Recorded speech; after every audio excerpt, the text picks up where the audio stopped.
西城，西城，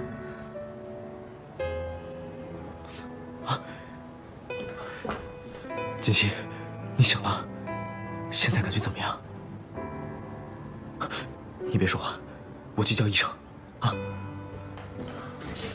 方叔，快，锦溪醒了，我去叫医生。哦，少夫人醒了。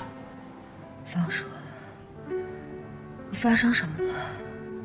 你真的不记得了？那天要不是少爷临时回来拿文件，后果可就不堪设想了。少夫人，少爷担心您的身体，已经在病床前守了3天3夜了。我睡了那么久。方叔，你赶快让西城回家休息，别让他在医院待着了。常医生，您过来看一下。锦溪，医生来了。贺小姐醒了。顾少，既然贺小姐醒了，就说明没事了。她现在只是比较虚弱，好好休息就行了。那就好。哎，正好她醒了，我想问个问题。好。贺小姐，我想知道那天你都吃过什么东西，见过什么人？您为什么要这么烦他？顾少，我们在贺小姐的血液检验报告里发现迷药的成分，我们怀疑是否有人蓄意将含有迷药成分的制剂喂食给了贺小姐。好，我知道了。常医生，您先去忙吧。好，谢谢啊。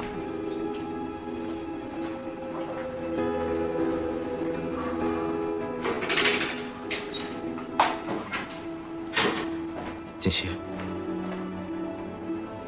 你好好想想，那天家里有没有来什么人？那天中午家里没有人，我睡醒觉以后就下楼了。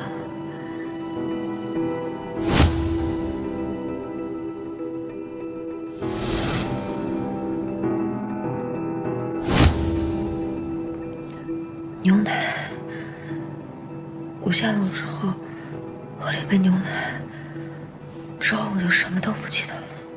少爷，我会尽快把事情调查清楚，给您一个交代。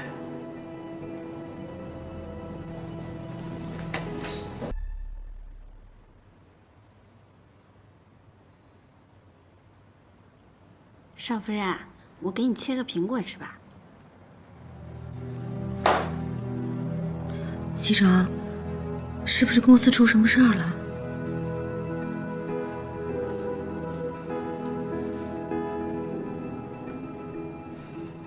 公司能有什么事儿？你现在要做的是安心休息，其他什么事儿都别管。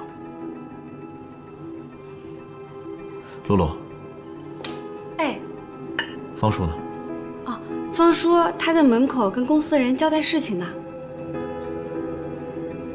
锦溪，我去跟方叔说点事儿。少夫人，吃点苹果吧，来，给。好，